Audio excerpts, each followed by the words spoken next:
c'est là que il passait l'autre côté de trois chemins.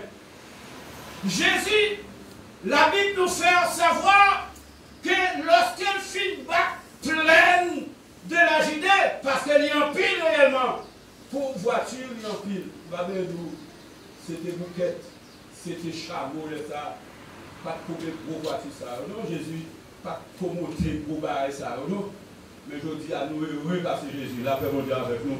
Parce que nous avons une voiture, nous avons fait ceci, nous avons fait cela, nous avons fait cela au bas. Et puis, regardez, malgré ça, pas de rien. Mais Jésus, dans le moment ça, c'est bouquette. Jésus, dans le moment ça, c'était chameau. Jésus, dans le moment ça, c'est des pieds. Il te comprend. Et l'homme, elle prend des pieds là-haut, il y a un rocher aussi à terre, la perle à verre. Eh bien, la Bible nous fait connaître que dans le moment ça, pour Jésus était entré en Samarie, et Samarie, il faut qu'il était passé là. Comment faut qu'il était passé là? Nous ne pouvons pas gens comprendre. C'est après quelques temps, et ça fait la parole de Dieu. Ou pas comprendre, nous seul coup. Moun qui nous pas comprendre la parole de Dieu. Nous seul quoi, mon cher, pour éviter. Parce que c'est un petit à petit. Puis on lit la parole de Dieu. Et puis on peut comprendre la personne avec vous. Et c'est pourquoi que, dans le moment ça, mes bien-aimés, il passait dans Samarie. Et il est passé dans Samarie. Parce que la Bible nous fait connaître que Jésus était bien fatigué. Et réellement, il était fatigué réellement. Pas tout le monde qui a dit que Jésus n'est pas fatigué, non.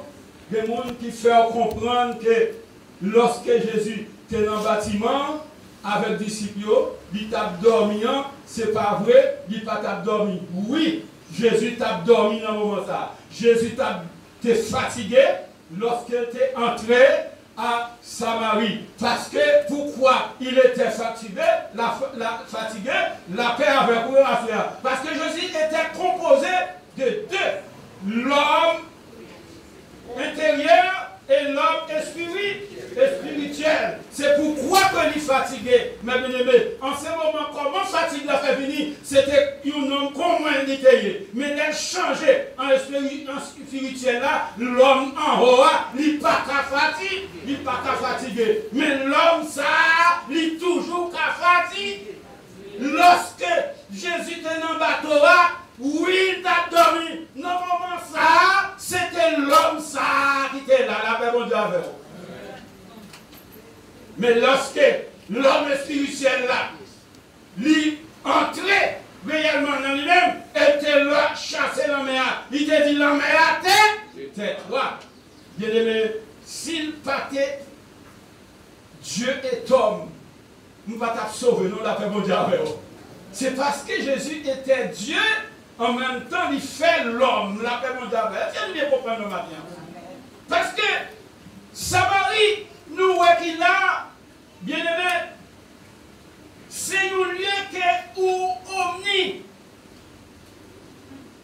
acheté, c'est-à-dire Omni le père d'Akab, qui achetait Samarie, c'était en montagne qu'elle était. Selon l'histoire que je vis, et je le vis aussi écrit dans la Bible. C'est un côté que Omni achetait combien pour 2 talents. Et je dis à ces shekels qui en Israël, mais les sabbats comme talent combien tu fais. Et c'est pourquoi que je dis à 2 talents ça qu'elle achetait et les villes former une ville. Mais comme Jésus doit passer réellement à Samarie, et lorsqu'elle passait à Samarie, il commençait à marcher et il arrivait dans un lieu qui relait Sichar. C'est écrit réellement Sichar en français. Mais dans la langue hébraïque là, c'est Sichem. La paix avait oui. Parce que Sichem dans ça, c'est le premier lieu que Abraham visitait en Palestine. C'est Sichem. Alors lorsque Jésus arrivait, dans la ville là, qui est le Sichar là, il fatigué, Et lorsqu'il est fatigué, mes bien-aimés, qui ça qu'il fait? Il n'est pas assis de l'autre côté, mais il joue une fille qu'il est assis et dans le pied ça. Et lorsqu'il est assis dans le pied ça, il est assis, mais je ne sais pas qui ça les états pas. Mais lui-même, il était qui ça là, la patronne, la paix avec vous. Lorsqu'il est assis, à côté de Pilasa, qui est Sichar ou Sichem, mais il est à l'attente de quelque chose. La paix avec vous. Sichem, mes bien-aimés, la Bible fait nous connaître c'est le premier endroit que Abraham visitait en Palestine lorsqu'il était sorti en Calvé. Et l'Éternel te dit, va de ton pays, de ta patrie, et de la maison de ton père, et je te ferai une grande nation. Il dit, monde qui m'ont dit, moi, je pour maudire mon dans ça, monde qui réellement bénit, moi, je pour bénir mon dans ça, c'est ça que Dieu te dit à Abraham. Et lorsque Abraham commençait à marcher, et lui visitait tout le Canaan, mais bien aimé, lui marchait, lui arrivait jusqu'à Sichem. La paix, mon Dieu, avec vous. Et lorsqu'il arrivait jusqu'à Sichem, bien aimé, Sichem dans ça, que vous entendez que Jésus arrivait dans le moment ça, que lui a reposé. Sichem, son lieu qui gagnait en pile actualité. Comment Sichem, son lieu qui remplit avec actualité, mes bien-aimés? Nous jouons que Sichem, c'est là que Jésus était fatigué. Et il était resté à côté d'une fille, à Sichem. Et je dis, il a changé de nom, oui. L'arrivée en Palestine, il dit c'est Naplouse. Je dis, c'est comme si l'aéroport François Duvalier et je dis à Toussaint Louverture. Alors, bien que il a changé de nom, mais il y a un nom qui n'a pas jamais sorti. Parce qu'il écrit, il est gravé. Même si on change, mais il est toujours gravé.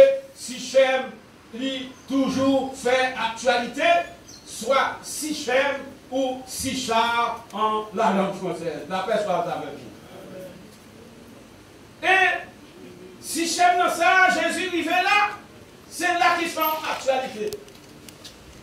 Sichem, mes bien-aimés, nous jouons que c'est là où Roboam était couronné, c'était à Sichem. Et à Sichem, toujours qu'a fait actualité, nous jouons que c'est là à Sichem que nous trouvons que Joseph, le fils de Jacob, qu'il enterrait, c'est à Sichem. La paix avec vous. Parce que, il te dit, les enfants d'Israël, pas laisser Zomoyo en Égypte. Alors, moi, je voulais pour tout Zomoyo capable de retourner dans le pays d'Israël, mais qui côté ils viennent enterrer, c'est assis à Sichem, que les os de Joseph y enterré à Sichem. Et c'est pourquoi que nous jouons à Sichem encore. C'est là que commencement de la première trahison de Joseph. Première trahison de Joseph, il commençait à Sichem. Parce que les papas qui disent, regardez frère, regardez tout pour moi, regardez si tout pour belle, si tout pour bien garder. Et lorsqu'il est arrivé à Sichem, les gens, les frères de Joseph, ils ont dit, mais faiseurs de songe à arriver. La paix de Dieu, c'était assis à Sichem. La paix soit avec vous. Et Sichem continuait encore pour faire beaucoup d'actualités. Mais bien aimé, c'est à Sichem que Josué lui assembler les troupes des enfants d'Israël.